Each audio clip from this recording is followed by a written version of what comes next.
तर विद्यार्थी मित्रो, स्वागत आहे तुमचं एम के कोचिंग क्लासेसमध्ये। आपण क्लास 10चा प्रोबॅबिलिटी हा चॅप्टर पाहत आहोत आणि याच्या अगोदर आपले 9 लेक्चर झालेले आहेत आणि हे आपलं 10th लेक्चर आहे। ह्याच्यामध्ये आपण टेक्स्ट बुकमध्ये तुमचे जे काही क्वेश्चन दिलेले आहेत ते क्वेश्चन्स पाहत आहोत आणि त्याच्यामध्ये आपला एक क्वेश्चन राहिलेला आहे, क्वेश्चन नंबर 4, तर तो क्वेश्चन नंबर पाहत आहोत।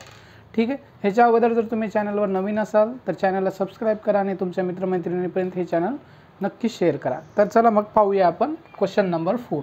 तर क्वेश्चन नंबर 4 थोडासा मोठा क्वेश्चन आहे, थेरॉटिकल क्वेश्चन आहे, पण एकदम इझी क्वेश्चन आहे, त्याच्यामध्ये टेन्शन घ्यायचं काही कारण नाही। फक्त अशा प्रकारचे क्वेश्चन तुम्हाला एकदम व्यवस्थित वाचावं लागतील, अंडरस्टँड करावं लागतील। अंडरस्टँड केल्यावर तुमचं 50% क्वेश्चन हा तिथे सोडवला जातो। ठीक आहे, तर पहिल्यांदा क्वेश्चन समजून घ्या। ठीक आहे, तर क्वेश्चन पहा, एक बॉक्स कंटेन्स 5 स्ट्रॉबेरी चॉकलेट्स। इथपर्यंत सांगतात तुम्हाला एक बॉक्स आहे आणि त्या बॉक्समध्ये किती 5 स्ट्रॉबेरी अशा स्ट्रॉबेरीचे चॉकलेट आहेत। ठीक आहे, 6 कॉफी चॉकलेट्स, 5 स्ट्रॉबेरीचे चॉकलेट्स आहेत, 6 कशाचे चॉकलेट्स आहेत, कॉफी चॉकलेट्स आहे आणि 2 पेपरमिंट चॉकलेट, 2 पेपरमिंट चॉकलेट्स आहेत। Find the probability of each of the following events. तर प्रत्येक इव्हेंटची काय करायचं आहे तुम्हाला, इव्हेंटची काय करायचं आहे, प्रोबॅबिलिटी काढायचं आहे। हे प्रोबॅबिलिटी हे महत्त्वाचं आहे, काय करायचं आहे, प्रोबॅबिलिटी काढायचं आहे। Find the probability of each of the following events. If one of the chocolate is picked from, if one म्हणजे एक चॉकलेट आपण काय करतो, पिक करतो। If one of the chocolate is picked from the box at a random, म्हणजे त्या बॉक्समध्ये किती तुमच्या 5 स्ट्रॉबेरी चॉकलेट आहे, 6 कॉफी चॉकलेट आहे, 2 पेपरमिंट चॉकलेट आहे। यांची प्रोबॅबिलिटी काढायचं जेव्हा आपण रँडमली त्या बॉक्समधनं एखादी चॉकलेट काय करतो, पिक करतो, म्हणजे हात घालतो त्या बॉक्समधनं काढतो आपण न पाहता। ठीक आहे, जेव्हा प्रोबॅबिलिटी काढतो तेव्हा आपण पाहून काढत नाही। ठीक आहे, त्या बॉक्समध्ये बॉक्स खुल्ला आहे आणि त्याच्यातले आपण बरोबर स्ट्रॉबेरीचे चॉकलेट काढतोय किंवा पेपरमिंट चॉकलेट काढतोय असं नाही। प्रोबॅबिलिटी जेव्हा काढत असतो तेव्हा आपल्याला पुढली गोष्ट माहीत नाही आणि आपण तो म्हणजे काढण्याची अंदाजित काढण्याचा प्रयत्न करतो, म्हणजे काय येऊ शकते। ठीक आहे, तर पहा हे इव्हेंट दिलेले तुम्हाला, it is a coffee chocolate, म्हणजे कॉफी चॉकलेट असण्याचे चान्सेस म्हणजे प्रोबॅबिलिटी काढायचं आणि पेपरमिंट चॉकलेट असण्याचे काढायचे। तर सोल्युशन पहा, सोल्युशन पहिल्यांदा तुम्ही काय करायचं, सॅम्पल स्पेस लिहून घ्यायचं आहे का नाही। सॅम्पल स्पेस कशा कशाचं असणार आहे तुमचं, म्हणजे हे तिघांचा स्ट्रॉबेरी चॉकलेट, 6 कॉफी आणि 2 पेपरमिंट चॉकलेटचा काय करायचं आहे तुम्हाला, सॅम्पल स्पेस काढायचं आहे। सॅम्पल स्पेस यस, ठीक आहे, sample space S is equal to let sample space आपण काय लिहित असतो, सॅम्पल स्पेस यस बरोबरच लिहित असतो। Sample space S is equal to काय काय असणार आहे, तुम्ही आता लिहिलं तरी चालेल सगळे किंवा नाही लिहिले तरी चालेल तुम्ही।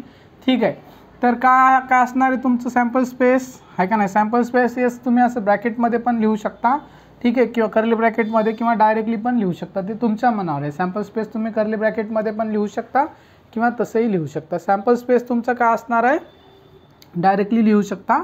काय आहे तुमचा 5 स्ट्रॉबेरी चॉकलेट आहेत। ठीक आहे, मी असं शॉर्टमध्ये लिहू, ठीक आहे, डायरेक्टली 5 लिहितो। हे 5 काय आहेत तुमच्या स्ट्रॉबेरी चॉकलेट, वाटलं तर तुम्ही असं लिहू शकता 5 strawberry chocolate plus 6 coffee chocolate plus 2 peppermint chocolates. ठीक आहे, आपल्याकडे स्पेस कमी आहे त्यामुळे मी डायरेक्टली काय लिहितो 5।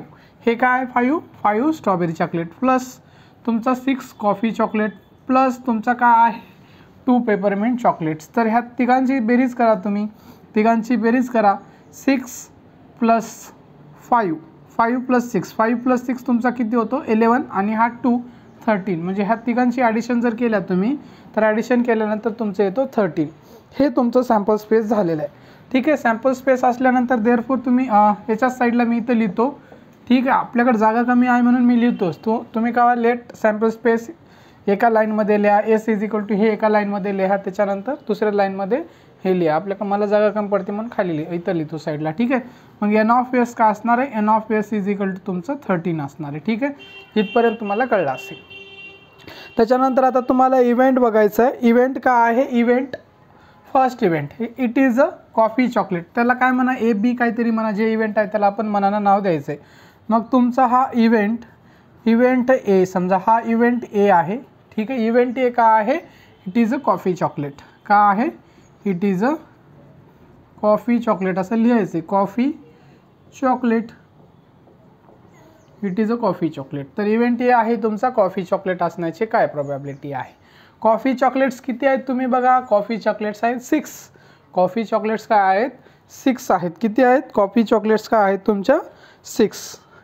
मग इथं लिहू शकता देर आर 6 कॉफी चॉकलेट्स. वाटलं तर तुम्ही लिहू शकता, नाही लिहिले तरी चालते. ठीक आहे, पहा लिहा इथं देर आर 6 कॉफी चॉकलेट्स. ठीक आहे, चॉकलेट्स किती कॉफी चॉकलेट्स आहेत. देर आर 6 कॉफी चॉकलेट्स. ठीक आहे, 6 कॉफी चॉकलेट्स आहे. ठीक आहे, म्हणजे सॅम्पल स्पेस तुमचं काय, सॅम्पल स्पेस नाही म्हणजे ए इज इक्वल टू तुमचे काय असणार 6 कॉफी चॉकलेट्स असतील, आहे का नाही. 6 कॉफी चॉकलेट्स आहे. ठीक आहे, 6 कॉफी चॉकलेट आहेत. तर तुम्ही डायरेक्टली असं लिहिल्यावरही चालते. There are 6 coffee chocolates in the box असं लिहू शकता. In the box. ठीक आहे, there are 6 coffee chocolates in the box. म्हणजे therefore A is equal to काय असणार आहे तुमचं. ए इज इक्वल टू सरळ तुम्ही लिहू शकता. देअर फोर तुमचं काय असू शकते ए इज इक्वल टू तुमचं 6 आहे का नाही. आणि देअर फोर तुमचं एन ऑफ ए काय असणार आहे. एन ऑफ ए तुमचं असणार आहे 6. ठीक आहे, सरळ तुम्ही ए इज इक्वल टू 6 आणि N of A is equal to 6 लिहू शकता. आणि त्याच्यानंतर तुम्ही काय लिहू शकता डायरेक्टली सरळ म्हणजे तुम्हाला पी ऑफ ए जर काढायचं असेल. पी ऑफ ए काढायला सांगितले का त्यांनी. हां, हेच पी ऑफ ए काढायला सांगितले कारण इव्हेंट आपण तेच घेतोय. ठीक आहे, P of A probability of event A. ठीक आहे, काय आहे it is a coffee chocolate. काय निघणार आहे तुमचं. तर ह्याचं काय असते solution N of A upon N of S. ह्याच्या किमती पुट करा. एन ऑफ एची किंमत आहे 6 आणि एन ऑफ एसची किंमत किती आहे तुमची 30. म्हणजे 6/13 तुमचं काय आलेलं आहे आन्सर आलेलं आहे 6/13. हे इव्हेंट एच्या बाबतीत झालं होतं, इव्हेंट एच्या बाबतीमध्ये. ठीक आहे, त्याच्यानंतर आता एच हे मिटवतो आणि मी इथंच लिहितो इव्हेंट काय तुमचा बी कारण आपल्याकडे जागा नाही आहे. ठीक आहे, तर हे कळलं असेल तुम्ही हे व्यवस्थित लिहून घ्यायचं आहे. तर आता इव्हेंट बी आपण इथंच घेऊया. ठीक आहे, तर इव्हेंट बी काय आहे पहा तुमचं. आता इव्हेंट बी आहे it is a peppermint chocolate. का आहे इव्हेंट बी तुमचा का आहे इट इज ए पेपरमिंट आहे का नाही. Peppermint chocolate. ठीक आहे, पेपरमिंट चॉकलेट आहे. It is a peppermint chocolate. तर काय असणार आहे किती पेपरमिंट चॉकलेट आहे सरळ लिहून टाका. There are 2 peppermint chocolates in the box. There are 2 peppermint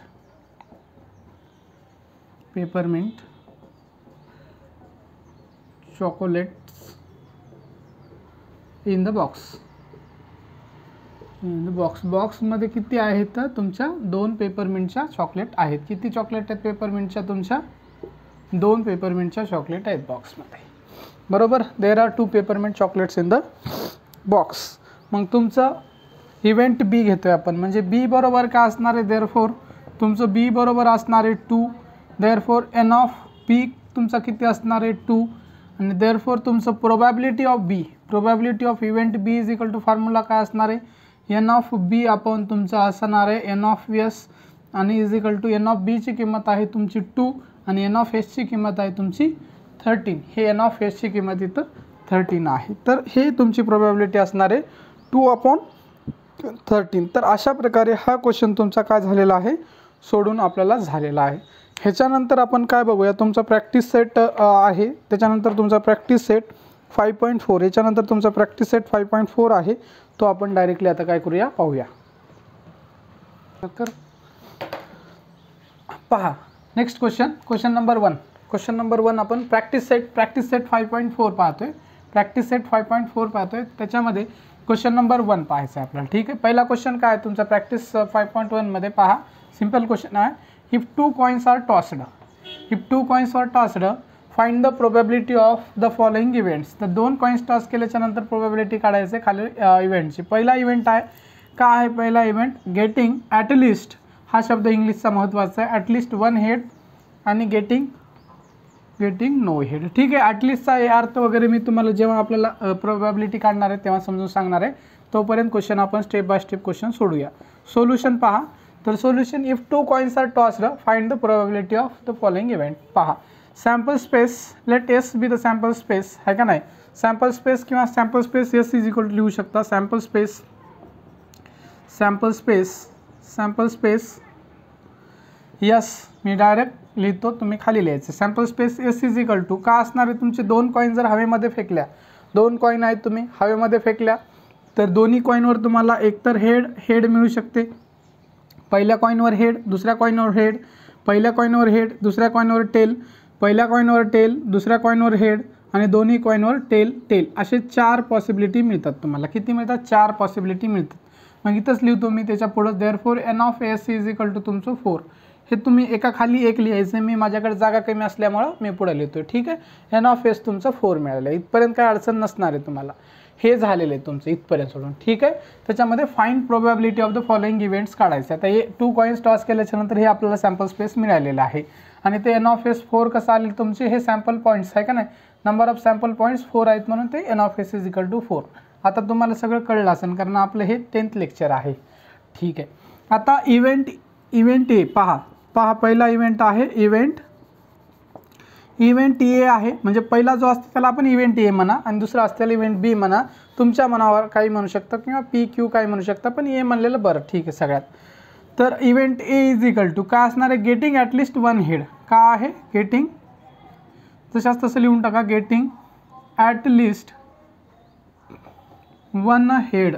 getting at least 1 head जे आहे इव्हेंटचं नाव काय आहे, इव्हेंट पहिला आहे गेटिंग ॲटलिस्ट. आता ॲटलिस्टचा अर्थ समजून घेणं खूप महत्त्वाचं आहे.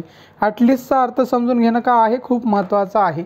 ॲटलिस्टचा अर्थ काय होतो, ॲटलिस्टचा अर्थ इथे लिहितो मी. ॲटलिस्टचा अर्थ असा होतो कमीत कमी. आता कमीत कमी म्हणजे काय, कमीत कमी एक हेड फेडायला पाहिजे. कमीत कमी एक हेडच आहे ना, हा कमीत कमी एक हेड आहे. म्हणजे याचा अर्थ काय होतो, कमीत कमी म्हणजे आपण तुम्ही म्हणता पहा सिंपल, मला कमीत कमी परीक्षेमध्ये 80% पडायला पाहिजे किंवा मॅथमध्ये कमीत कमी मला 80 मार्क्स मिळायला पाहिजे 100 पैकी. याचा अर्थ काय होतो, तुम्हाला मॅथमध्ये कमीत कमी 80 मार्क्स मिळायला पाहिजे 100 पैकी. ह्याचा अर्थ पाहिजे होतो की तुम्हाला 80पेक्षा कमी मार्क्स चालणार नाहीत, 80पेक्षा जास्त मार्क पडले तरी चालतात. बरोबर आहे का नाही. मग याचाच अर्थ असा आहे की getting at least 1 head. Getting at least 1 head म्हणजे तुम्हाला कमीत कमी एक हेड पाहिजेच पाहिजे. एकपेक्षा जास्त पडले तर चांगलीच गोष्ट आहे. जसं तुम्हाला 80पेक्षा मार्क्स कमी नाही पाहिजे आणि 80पेक्षा जास्त पडले तर तुम्हाला 90 पडले किंवा 100 पैकी 100 पडले, तुम्ही नाराज थोडी होणार आहे, चांगलीच गोष्ट आहे. बरोबर आहे. तसंच आहे ह्यांचं पण. पहा गेटिंग ॲटलिस्ट 1 हेड म्हणजे एकपेक्षा जास्त हेड चालतील यांना. म्हणजे ए इज इक्वल टू काय असणार आहे, ए इज इक्वल टू पहा getting at least 1 head, A is equal to तुमचं काय असणार आहे पहा, जे आहे ते लिहा. At least 1 head. हेड चालेल का, चालेल. ठीक आहे. हेड चालेल का, चालेल. हेड टेल चालेल का, चालेल. टेल हेड चालेल का, चालेल. आणि टेल चालणार आहे का, नाही चालणार. कारण काय म्हणतात, गेटिंग ॲटलिस्ट 1 हेड असं म्हणलेलं आहे त्यांना. म्हणजे हे 3 पॉसिबिलिटी भेटतात तुम्हाला.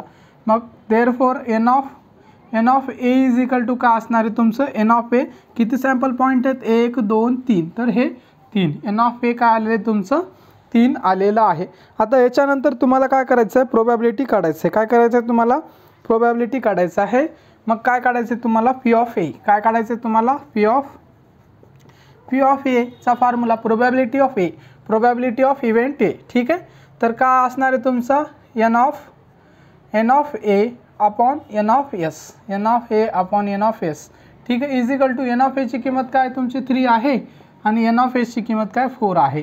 3/4 हे फ्रॅक्शनल व्हॅल्यू आहे. 3/4 आपण प्रोबॅबिलिटीला फ्रॅक्शन व्हॅल्यूमध्ये अशा रिप्रेझेंट करू शकतो किंवा ह्याला आपण पर्सेंटेजमध्ये पण काय करू शकतो, रिप्रेझेंट करू शकतो. ह्याचाच अर्थ 75% होते. ते तुम्हाला नंतर मी सांगणार, एका लेक्चरमध्ये मी सांगून टाकतो तुम्हाला, आता नकोच. ठीक आहे.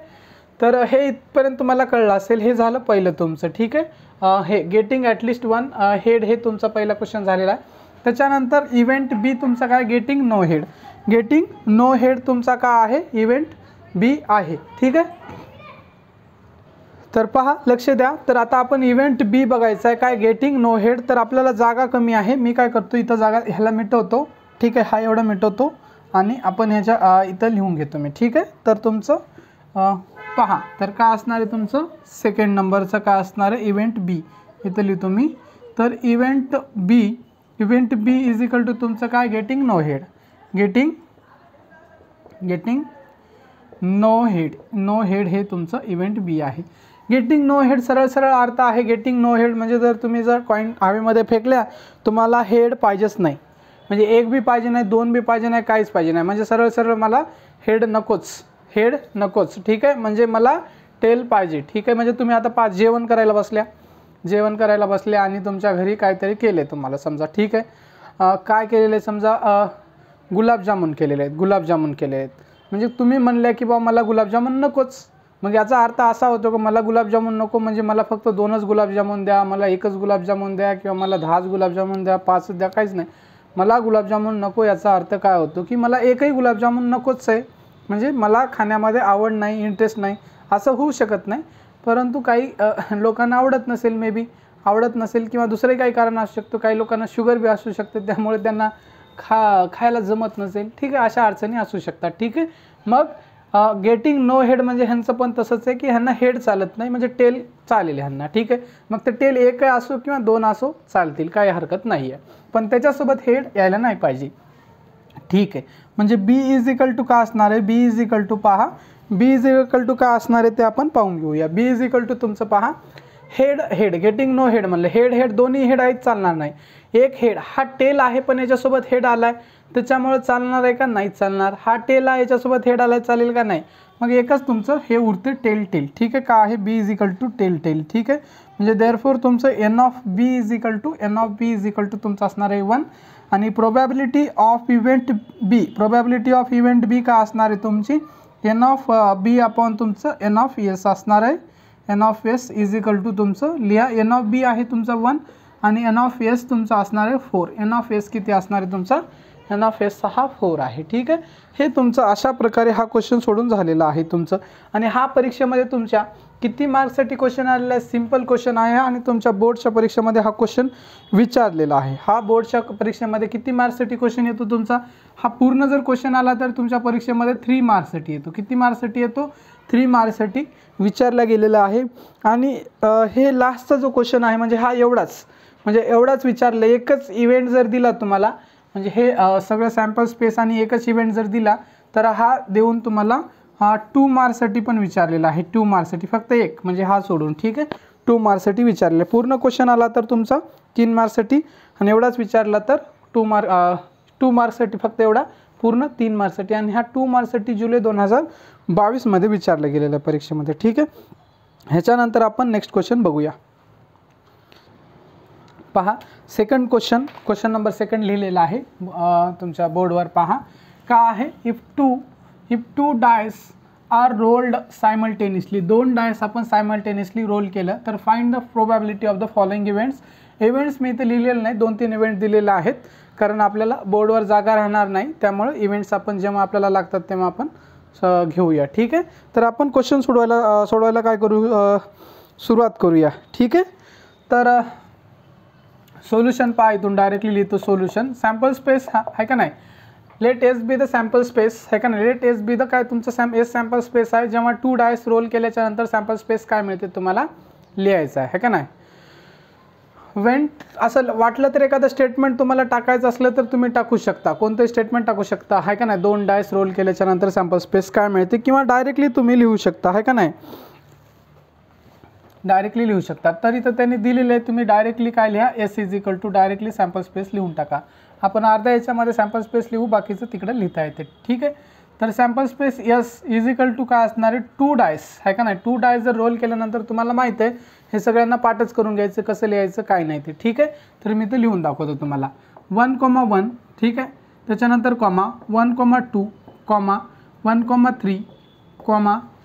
ठीक आहे, आणि तुम्ही काय करा, तुम्हाला सगळ्यांना आहे ते व्हिडिओ काय करा, पॉज करा आणि तुम्ही काय करायचं, स्वतः लिहायचं, लिहून बघायचं, तुम्हाला प्रॅक्टिस करायचं आहे. ठीक आहे, 1,3 1,4 1,5 ठीक आहे, त्याच्यानंतर 1,6 हे 1 घ्यायचं आणि 6 पर्यंत लिहायचं, त्याच्यानंतर खाली घ्यायचं. ठीक आहे, मग इथं 2,1 घ्यायचं आणि हे 6 पर्यंत न्यायचे.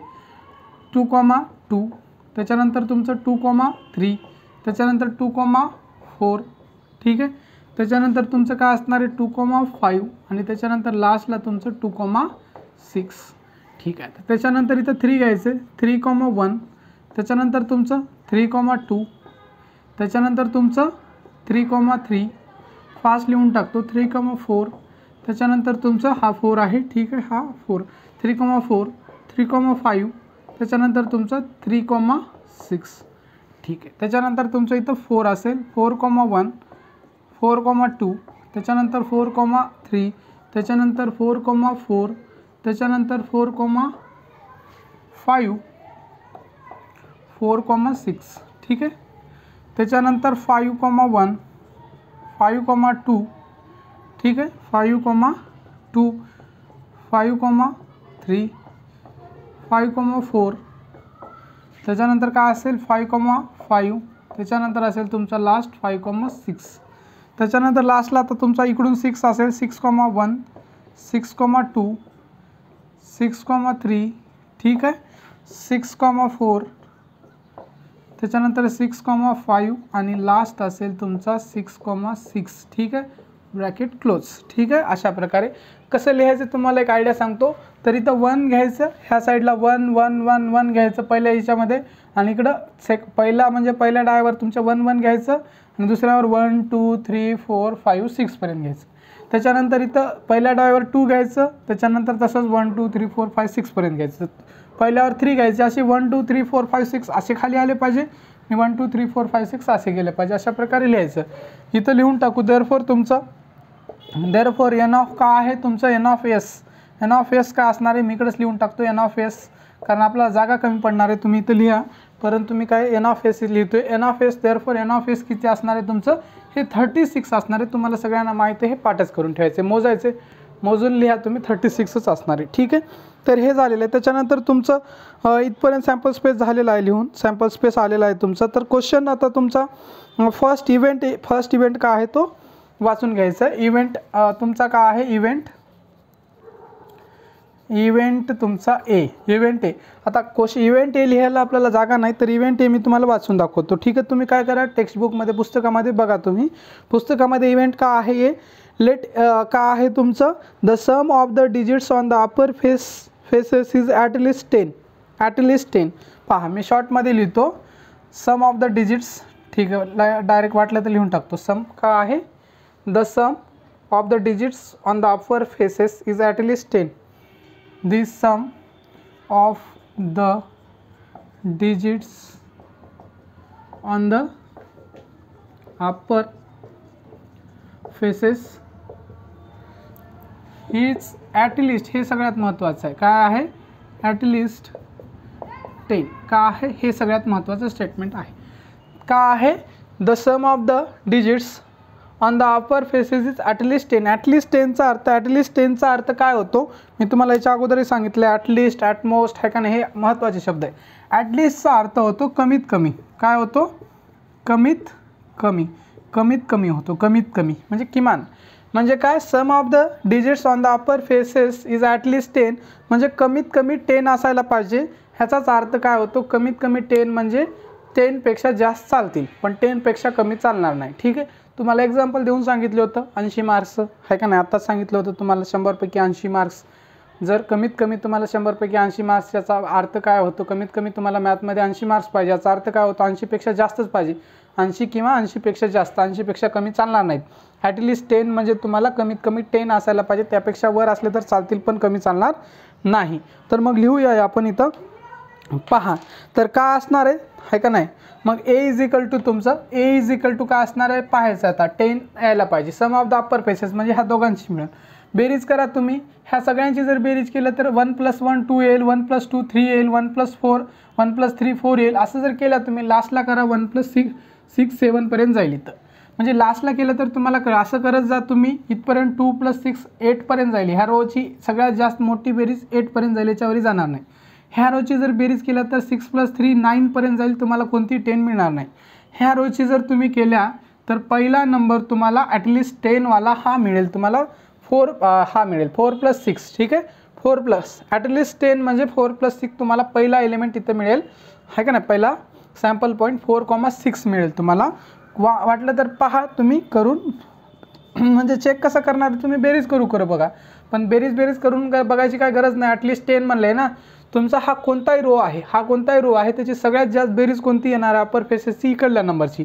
ह्या पहिल्या रोमध्ये हे पहिलं जर धरलं तुम्ही, हा 1 + 6 त्याची 7 येणार आहे, 2 + 6 8पर्यंत जाणार आहे जास्तीत जास्त, आणि सगळ्यात तुमची जास्त ह्याची जाणार आहे 6 + 6 12, म्हणजे तुमची ह्या सगळ्या सॅम्पल पॉईंटमध्ये सगळ्यात मोठा सॅम्पल पॉईंट 6,6 आहे, कारण पहिल्या डायवर पण 6 आहे, दुसऱ्या डायवर पण 6 आहे, हा 6 + 6 12 होईल. 12पेक्षा मोठी बेरीज तुम्हाला भेटणारच नाही याच्यामध्ये सॅम्पल पॉईंटमध्ये. कळलं तुम्हाला? मग तुम्हाला चेक करायचं असेल ॲटलिस्ट 10, ॲटलिस्ट 12, ॲटलिस्ट काही जरी दिलं तर तुम्ही इकडं करत जायचं आणि तिथपर्यंत एखादी हे करायचं, नंतर इकडे चेक करत पाहायचं. मग तुम्हाला पहिला सॅम्पल पॉईंट इथं भेटला आहे 4,6 म्हणजे तुमचा 10 झालेला आहे. त्याच्यानंतर इथून पुढले सगळे चेक करावं लागेल तुम्हाला. इथून जर गेला तर तुम्ही त्याच्यानंतर तुम्हाला हा दुसरा इथं मिळतो 5,5 तुमचा 10 होईल. दुसरा तुम्हाला 5,5 मिळालेला आहे. त्याच्यानंतर 5,6 तुमचा 5,6 एक मिळेल, 5,6 तुमचा 11 होईल. त्याच्यानंतर हा 6 हे इथं करत गेला तर तुम्ही 6,4 मिळेल. ठीक आहे. त्याच्यानंतर ह्याच्यामध्ये पहिला मिळेल तुम्हाला 6,4, त्याच्यानंतर इथून पुढले सगळेच 6,5 हा 11 होईल तुमचा, आणि लास्टचा 6,6. तर हे एवढे एलिमेंट तुम्हाला म्हणजे सॅम्पल पॉईंट मिळतील. काउंट करा 1 2 3 4 5 6. मग मी तर डायरेक्टली लिहून टाकतो. देअरफॉर तुमचं n(a) = तुमचं दिसत असेल इथं 6 आहे, दिसत असेल तुम्हाला, पहा काउंट करून लिहून टाका. देअरफॉर n(a) = तुमचं काय आहे 6 आहे. त्याच्यानंतर प्रोबॅबिलिटी ऑफ ए, देअरफॉर तुमचं प्रोबॅबिलिटी ऑफ ए काढा. प्रोबॅबिलिटी ऑफ ए = तुमचं काय असते n(a/n(s). हे पण दिसत असेल तुम्हाला, इथं लिहितो मी, दिसत नसेल तरी मी वाचून दाखवते तुम्हाला. ठीक आहे, तसं तुम्ही लिहायचं. Probability of A = n(a/n(s). n(a) तुमचा आहे 6 आणि n(s) आहे तुमचा 36. याला सोडवा. 6 जर 36ला जर डिवाइड केला तुम्ही तर 1/6 आहे का नाही. 6 जा 36 1/6 येणार आहे का नाही. 6 36ला डिवाइड केलं तर तुमचं 1/6 येणार आहे. हे झालेलं आहे तुमचं काय आहे इव्हेंट ए झालेला आहे. इव्हेंट ए झालेला आहे. आता इव्हेंट बी आपण सोडवायचं आहे. तर इव्हेंट बी आपण मी यालाच मिटवतो आणि याच जागी आपण काय घेऊया, इव्हेंट बी घेऊया. आपल्याकडे जागा नाही आहे तर इव्हेंट आपण इथं बी घेऊया. हे मिटून टाकतो मी. ठीक आहे. तर इव्हेंट बी का आहे तोपर्यंत तुमच्या पुस्तकामध्ये वाचून घ्या तुम्ही. ठीक आहे, वाचा. इव्हेंट बी का आहे पहा. ठीक आहे, इव्हेंट बी आहे का पहा आणि तुमच्या वहीमध्ये तोपर्यंत लिहायला सुरू करा. ठीक आहे, मी मिटून इथं लिहितो इव्हेंट बी तुमचा काय आहे पहा, वाचा. तर इव्हेंट बी आहे तर sum of the digits on the upper faces is 33. का आहे तुमचं the sum of the digits on the upper faces is 33. का आहे the sum of the digits on the upper faces is 33. आता तुम्हाला याच्या अगोदरच सांगितलं होतं मी, तुम्हाला जास्तीत जास्त बेरीज तुम्हाला ह्याच्यामध्ये सॅम्पल स्पेसमध्ये किती मिळू शकते, तुम्हाला 12 मिळू शकते. सगळ्यात मोठी हे 12च्या पुढे तुम्हाला कोणतं असेल 13 15 16 काही नंबर येऊ द्या तर ते नल सेट असणार आहे, तुम्हाला एकही अंक मिळणार नाही आहे. ठीक आहे. मग असं वाटलं तर तुम्ही एक स्टेटमेंट लिहू शकता. आहे काय भेटणार आहे का तुम्हाला, भेटणार नाही आहे का नाही. तर एक स्टेटमेंट लिहून टाका तुम्ही. काय लिहू शकता, the sum of the digits on the faces of sample space आहे का नाही, असं लिहा स्टेटमेंट. म्हणजे मॅक्झिमम तुम्हाला 6,6 मिळते म्हणजे 12 मिळते. तर काय लिहू शकता तुम्ही, the sum of the digits on the upper faces लिहा इथं. वाटलं तर लिहायला कशाला वेळ घालू, मी तुम्हाला सांगतो. ठीक आहे, ठीक वाटलं तर लिहून टाकू. The sum of the digits on the upper faces is maximum, जास्तीत जास्त किती मिळेल, मॅक्झिमम 6,6 दॅट इज 12 आहे का नाही.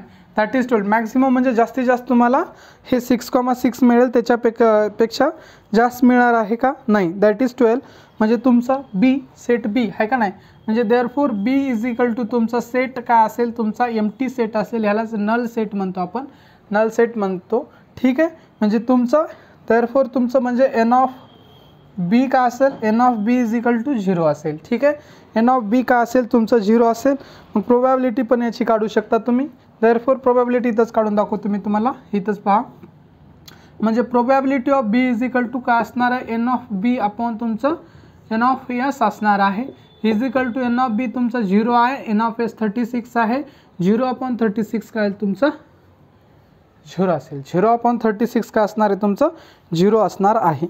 हे कळलं असेल तुम्हाला. त्याच्यानंतरचं आता हे मिटवतो मी, हे मिटून आपण काय करूया, थर्ड क्वेश्चन आपण बघूया. हे कळलं असेल तुम्हाला, इव्हेंट बी कळलं असेल तुम्हाला, ठीक आहे. तर इव्हेंट आपण सी लगेच बघून घेऊया, ठीक आहे. पहा, तर इव्हेंट सी पहा पुस्तकामध्ये वाचा. इव्हेंट सी काय आहे तुमचा, the digits on the first die is greater than the digits on the second die. आता हे लिहित नाही मी, तुम्ही फक्त पुस्तकात बघून घ्या. इव्हेंट सी कारण आपल्याला ही जागा कमी पडणार आहे. इव्हेंट सी फक्त मी हे करतोय, पुस्तकात वाचून घ्या. काय, the digits on the first die is greater than the digit on the second die. काय म्हणलेलं आहे, म्हणजे सरळ मी तुम्हाला अर्थ सांगतो की फर्स्ट डाय म्हणजे हा पहिला डाय आहे, हा सेकंड, फर्स्ट सेकंड, ठीक आहे. कळलं तुम्हाला, हा फर्स्ट डाय सेकंड डाय, फर्स्ट डाय सेकंड डाय. मग त्यांनी सांगितलं आहे तुम्हाला जे फर्स्ट डायवर जो नंबर आहे का ना, म्हणजे डिजिट आहे तो ग्रेटर असला पाहिजे. म्हणजे ह्या पहिल्या डायवर हा नंबर ग्रेटर असला पाहिजे ह्याच्यापेक्षा, हा नंबर ग्रेटर असला पाहिजे ह्याच्यापेक्षा, हा नंबर ग्रेटर असला पाहिजे अशा, म्हणजे पहिल्या डायवरला नंबर तुमचा मोठा असला पाहिजे. सरळ काय म्हणतात ते, पहिला डायवरला नंबर हा मोठा असला पाहिजे, दुसऱ्या डायपेक्षा सरळ म्हणतात. तर बघा कोणते कोणते नंबर आहेत ते लिहून टाका डायरेक्टली. मी सी बरोबर लिहून टाकतो, ओके. हे लिहून टाका तुम्ही जे आहे ते दिलेलं, सी इज इक्वल टू, ह्याच्यात जर बघितलं तुम्ही पहिल्या डायवरला इथं इक्वल नंबर आहे, इक्वल चालणार नाही, मोठा. म्हणजे ह्याच्यात जर बघितलं तुम्हाला कोणताही मोठा नंबर भेटणार आहे का, नाही मिळणार आहे. पहिल्या डायवरला एक सगळ्यात छोटा आहे. मग इथं तुम्हाला एक नंबर मिळेल, ठीक आहे. इथं तुम्हाला एक नंबर मिळेल कारण हा 2 मोठा आहे, हा फर्स्ट डायवरला नंबर, हा सेकंड डायवरला नंबर, हा 2 मोठा आहे 1 पेक्षा. म्हणजे तुम्हाला इथं एक मिळाले 2,1. बाकी हा 2,2 इक्वल आहे, त्याच्यानंतर हे छोटे छोटे होत जातात, त्याच्यात एकच मिळतो, ठीक आहे. ह्याच्यामध्ये तुम्हाला 2 मिळतील. हा 3 मोठा आहे 1 पेक्षा, म्हणजे फर्स्ट डायवरला हा नंबर 3 आहे, सेकंड डायवरला हा 1 आहे, तर 3 हा मोठा आहे. तर इथं मिळेल तुम्हाला 3,1 आणि दुसरा एक मिळेल 3,2 आणि 3,3 तुमचा इक्वल होईल आणि याच्या पुढले मिळणार नाहीत. इथं तुम्हाला इथून वाढत जातील असे, ठीक आहे. त्याच्यानंतर इथं तुम्हाला मिळेल 4,1 मिळेल, त्याच्यानंतर तुम्हाला 4,2 मिळेल. तुम्हाला बघायची गरज पडत नाही, एकदा क्वेश्चन जर समजला तर बघायची गरज पडणार नाही. 4,3 मिळालेला आहे, बरोबर आहे. अरे 4,1 कारण हा मोठा आहे 1 पेक्षा, हा मोठा आहे 4,2 पेक्षा, 4 मोठा आहे 3 पेक्षा, इथे इक्वल होतो. मग तुम्ही असंच लिहू शकता. त्याच्यानंतर 5चं कुठपर्यंत मिळेल, इथपर्यंत मिळेल आणि त्याच्यानंतर इथपर्यंत मिळेल, ठीक आहे. हे लिहून टाका. त्याच्यानंतर तुमचा 5च्या सिरीजमध्ये 5,1, 5 मोठा आहे 1 पेक्षा, 5,2, त्याच्यानंतर काय मिळेल 5,3, त्याच्यानंतर काय मिळेल 5,4.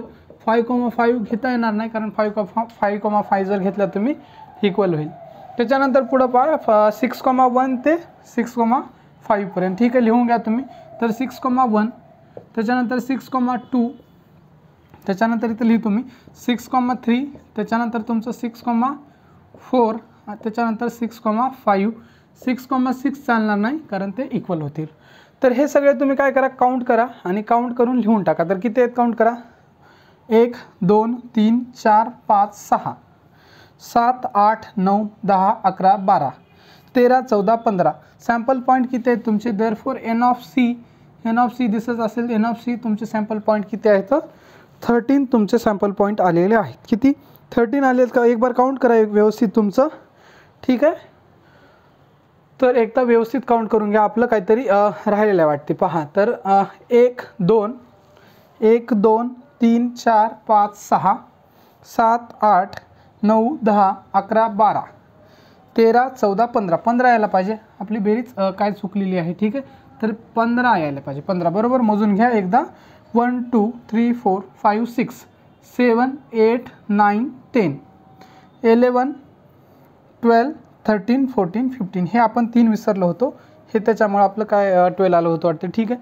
15 आलेलं आहे, ठीक आहे. 15 आलेलं आहे. अशा प्रकारे तुमचं एन ऑफ सी तुमचं 15 आलेलं आहे. त्याच्यानंतर प्रोबॅबिलिटी ऑफ सी काढू शकता. प्रोबॅबिलिटी ऑफ इव्हेंट सी मी इथं लिहून दाखवतो, तुम्हाला दिसत नसेल. Probability of event C is equal to N of C upon N of S असणार आहे तुमचं, है का नाही. म्हणजे P of C is equal to का असणार आहे, P of C is equal to तुमचं पहा एन ऑफ सी का आहे ते लिहा. एन ऑफ सी तुमचं 15 आलेलं आहे आणि एन ऑफ एस तुमचं काय आहे 36 आहे. एन ऑफ सी 15 आहे आणि एन ऑफ एस तुमचं 36 आहे. ह्याला सोडवा तुम्ही, 3 डिवाइड करा, 3 दोघाला डिवाइड करू शकता आहे का नाही. 3 डिवाइड करा, 3 डिवाइड केल्यानं किती 3 5 जा 15 आणि 3 1 जा 3 3 2 जा 6 म्हणजे 12 येईल. म्हणजे तुमचं काय येणार आहे सरळ सरळ मी तर लिहितो, तर तुमचं फी ऑफ सी मिळणार आहे तुम्हाला 5/12. ठीक आहे, किती मिळणार आहे 5/12. फी ऑफ सी मिळणार आहे तुम्हाला 5/12. तर अशा प्रकारे हा क्वेश्चन सोडून झालेला आहे. आणि हा क्वेश्चनसुद्धा तुमच्या परीक्षेमध्ये किती मार्क्ससाठी विचारला जाऊ शकतो, 3 मार्क्ससाठी विचारला जाऊ शकतो तुमच्या बोर्डच्या परीक्षेमध्ये. सिम्पल आहे क्वेश्चन, इझी आहे, हे तर तुम्हाला सगळ्यांना बनवताच येते. त्याच्यानंतर हे इव्हेंट ABC, त्याच्यामध्ये फक्त तुम्हाला अवघड काय जाते, ॲटिलिस्टचा अर्थ काय, ॲटमॉसचा अर्थ काय, और इक्वल टू आहे का नाही, ग्रेटर दॅन, हे शब्द थोडेसे इंग्लिशचे आहेत ते बघून घ्या आणि त्याचा मिनिंग काय आहे ते समजून घ्या. तर काय करूया, आजच्या क्लासमध्ये आपण इथंच थांबूया आणि ह्याच्यानंतरचे जे बाकीचे क्वेश्चन राहिलेले आहेत ते आपण काय करूया नेक्स्ट क्लासमध्ये आपण घेऊया. नाहीतर आपला व्हिडिओ उगाच मोठा होईल आणि तुम्हाला बघण्यासाठी पण काय होईल, बोर होईल. तर तुम्हाला हा व्हिडिओ समजला आहे का नाही हे काय करा तुम्ही कमेंट बॉक्समध्ये कमेंट करून सांगा. आणि जर तुम्हाला खरंच आमचे व्हिडिओ जर आवडत असतील, ठीक आहे, मी शिकवतो ही पद्धत जर तुम्हाला जमत असेल तर तुम्ही कमेंट बॉक्समध्ये तसं कमेंट करून सांगा की सर खूप छान शिकवता, जे काही वाटेल तुम्हाला ते सांगू शकता. तुम्हाला जर काही आवडत नसेल, काही प्रॉब्लेम येत असेल किंवा तुम्हाला लँग्वेजविषयी किंवा ओळखू येत नसेल माझे हँडरायटिंग वगैरे सगळ्या गोष्टी, असं काय वाटत असेल किंवा क्लॅरिटी सगळ्या गोष्टीविषयी, ते पण तुम्ही काय करू शकता कमेंट बॉक्समध्ये कमेंट करून सांगू शकता. किंवा तुम्ही कोणत्या वर्गाचे विद्यार्थी आहात, तुम्हाला कोणत्या वर्गाचे म्हणजे कोणत्या विषयाचं वगैरे काय घ्यावं वाटत असेल, कोणते टॉपिक प्रायोरिटी बेसिसवर, ते पण तुम्ही कमेंट बॉक्समध्ये कमेंट करून सांगू शकता. म्हणजे तुम्हाला कुठल्याही प्रकारचं सजेशन आम्हाला जर द्यायचं असेल तर ते तुम्ही बिनधास्तपणे कमेंट बॉक्समध्ये कमेंट करून देऊ शकता. जर तुम्हाला व्हिडिओ आवडला असेल तर एक लाईक करा व्हिडिओला आणि तुमच्या सगळ्या मित्रमैत्रिणीपर्यंत हा व्हिडिओ नक्कीच शेअर करा. थँक्यू.